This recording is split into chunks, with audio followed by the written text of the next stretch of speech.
저는 기성세대가 가지고 있는 성에 대한 부정적인 생각이 더 많은 성 문제를 일으킨다고 생각해요. 그러니까 대표적인 게 바람과 외도인데, 성은 부끄러운 것이라고만 여기기 때문에 가정의 문제가 더 크게 생기고 있다는 걸 인식할 필요가 있다고 생각합니다. 남편과 건강하게 성관계를 가질 수 없는 아내, 또는 아내하고는 건강하게 성을 관계할 수 없는 남편, 디테일하게 말씀드리면 성을 부끄럽게 배운 남성분들, 그러니까 건강하게 성을 교육한 것이 아니라 몰래 야동으로서 처음 성을 배우면, 너무나 자극적인 게 아니면 성관계를 갖지 못하는 남성분들이 생겨요. 너무 강한 자극을 원해요. 시각적인 자극, 촉각적인 자극이 굉장히 강해야 한다는 거죠. 근데 그것이 매일 보는 아내한테 그런 자극적인 걸 매일 느낀다는 건 인간으로서 불가능해요. 그러다 보니 외도니 성매매니 하는 문제가 생기는 거란 말이에요. 그러니까 건강하게 성을 배울 수 있는 문화가 자리 잡아야 한다고 생각합니다. 그리고 아내분들은 성관계를 가지면 나쁜 거야 라는 죄의식을 갖고 크잖아요. 그럼 결혼해서 남편과의 관계를 가지면서도 죄를 짓는 것 같은 죄의식을 느낄 확률이 있어요. 그러다 보면 관계를 거부하게 되고, 관계를 거부하면서 부부간에 문제가 생기는 거죠. 가정이 그러면 깨어지게 되고, 가정이 깨지면 사회가 건강할 수 없어요. 사회가 건강하지 않으면 나라도 건강할 수 없다라는 거죠. 그래서 저는 건강한 성교육이 일단 기반이 돼야 된다고 생각하고요. 청소년들이 일찍 성관계를 하는 것이 좋지 않은 이유, 이런 거는 청소년들이 내 삶을 계획하는 시기에 성관계나 성적인 것에만 몰입하게 되고 제대로 된 성교육을 받지 못하면 삶에 대해 노력하는 것이 적어지게 돼요. 내가 나를 발전시키고 채워감으로써 내 삶의 방향을 잡아야 되는 시기인데, 그 에너지가 아무래도 성관계 쪽으로 더 많이 치우치게 되기 때문이죠. 하지만 그걸 무조건적으로 막는 게 가능하냐? 그렇지 않다라는 거죠. 아이들이 건강하게 성을 배우고 그것을 건강하게 해소할 수 있도록 도와주는 것이 저는 중요하다고 생각합니다. 그러니까 제가 딸이 고등학생이 되자마자 피임하는 법을, 여성이 피임하는 법을 알려주었어요. 관계할 때도 어떻게 해야 되는지 알려줬고요. 근데 딸이 저한테 그러더라고요.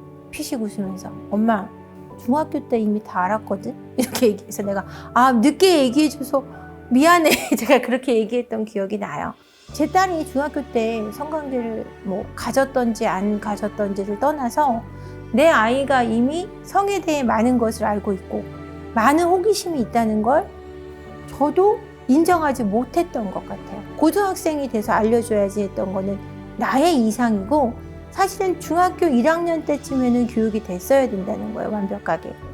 그러니까 제 지인의 아들이 20살인데 아들 방문에 커다란 이렇게 투명 유리가 돼 있다는 거, 반쪽이 투명 유리란 유리창이 있대요. 방 안에 들여다볼 수 있도록.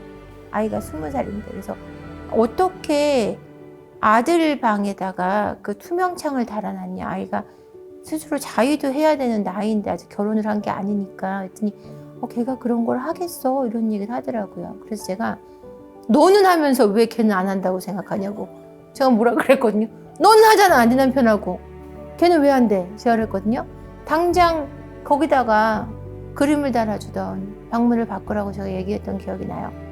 아이들이 사실은 이걸 보고 있는 부모님들보다 더 많이 알아요. 더 많이 안다고요. 그걸 모르고 쉬쉬하고 조용히 해. 이런 문화가 계속된다면 지금의 아이들이 기성세대가 됐을 때도 또 같은 문화가 반복될 거라는 거죠. 성이라는 것이 즐겁다는 걸 인정하세요. 그것을 할 때, 대신 그걸 할 때 책임질 수 있는 위치가 되는 것이 자격이 되는 것이 중요하다는 걸 알려줘야 되고요. 그리고 피임을 어떻게 하는지 명확하게 알려주는 것이 더 중요해요. 그걸 하면 되고 안 되고를 주입하는 거는 되지도 않고 옳지도 않습니다. 차라리 완벽한 피임법, 거리마다 청소년이 살 수 있는 건강한 피임 도구, 이런 것들이 잘 준비가 되는 것이 사실 더 건강한 사회가 된다는 거죠. 또 나를 귀하게 여기는 것이 우선이 되어야 할 것 같아요. 내가 나를 소중하게 여길 때 아무하거나 성관계를 갖지는 않습니다. 물론 많은 사람과 성관계를 가진다고 나쁜 건 아니에요. 내가 정말 원해서 하는 것인지가 중요하고요. 내가 나를 소비하는 섹스가 아니었으면 좋겠습니다. 나를 채워주는 건강한 성을 즐기는 문화, 그런 문화가 되기를 저는 바랍니다. 소비하는 섹스가 아닌 나를 채워주는 관계이길 바랍니다.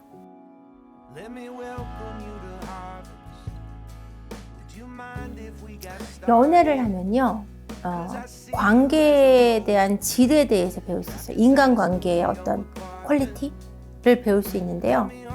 이게 청소년 시기에 빠르게 이성을 만나는 아이들이 있어요.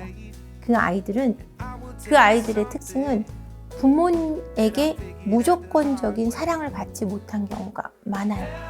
여기서 이 부모한테서 채울 수 없던 관계의 어떤 풍족함을 채울 수 없는 부분을 동성 친구하고 풀기가 어려워요. 동성 친구는 그만큼 나한테 시간을 할애해 주지 않아요. 그런데 이성과의 관계에서는 성적인 관심이 있기 때문에 그 관심의 폭이 늘어나고 그 많은 관심을 받는 데서 만족감을 얻기 위해서 빠르게 이성을 만나게 됩니다. 그런데 젊은 세대들이 연애를 안 하는 이유는 경제와 사회에 대한 불안감, 그리고 인간관계에 대한 피곤함 때문인 것 같아요. 현재 제 생각에는요, 현재 MZ세대의 특징이 뭐냐면 부모들이 대부분 맞벌이를 많이 했어요.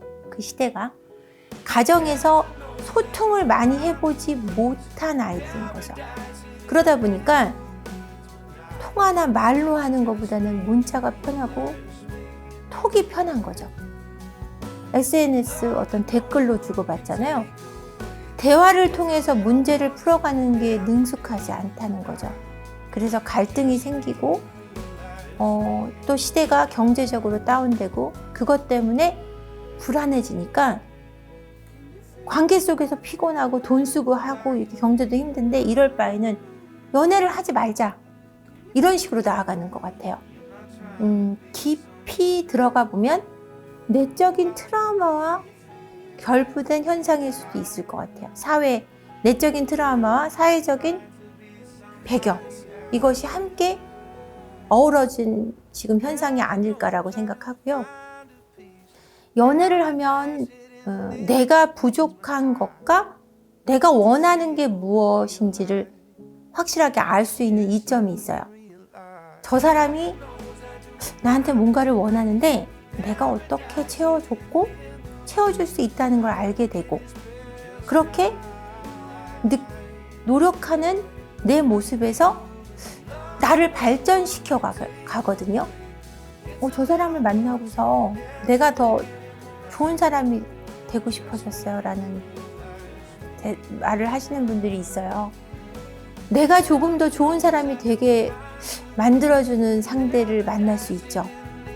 그 사람을 진심으로 사랑한다면 집착하지 않고, 사람은 연애를 통해서 더 좋은 사람이 될 수 있다는 얘기를 저는 해드리고 싶어요. 이런 게 제대로 된 건강한 연애일 것 같아요. 연애하세요. 연애 재밌습니다, 여러분.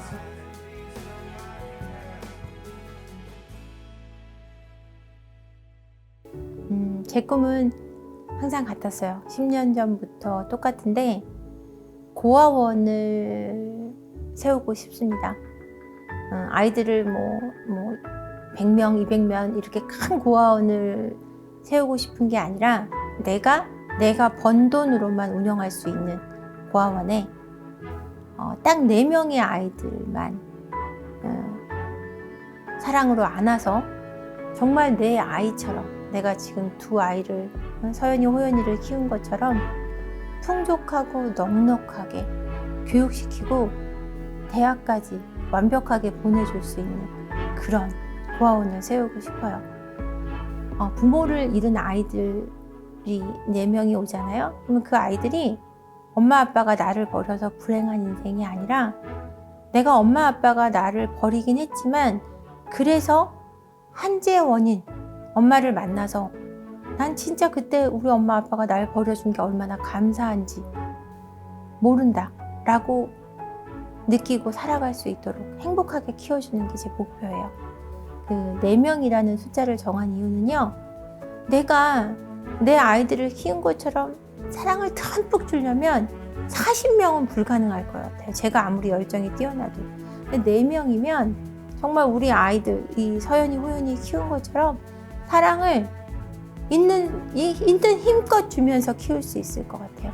그 숫자가 저한테 맞는 것 같고요. 너무 또 많으면 힘들지만 또 너무 적으면 아쉬울 것 같아서 4명이라는 아이를 생각해냈고요. 제가 이 이야기를 제 딸아이랑 10년 전쯤 차를 타고 가면서 했거든요. 그때 아이가 몇 살이었더라? 한 15살 됐는데 제가 엄마 꿈이 이렇다 알고 있어라 라고 얘기했더니 엄마가 그렇게 하고 죽으면 나도 그렇게 4명을 하고 호연이도 4명을 하면 벌써 12명이고 우리 자녀들도 그렇게 4명을 하게 할게. 그러면은 숫자가 점점 늘어나지 않겠어? 라고 얘기해줬던 딸이 생각나네요. 그래서 저는 제 꿈은 4명의 아이를 제 자식처럼 키워내는 겁니다. 엄마 아빠를 잃은 아이들.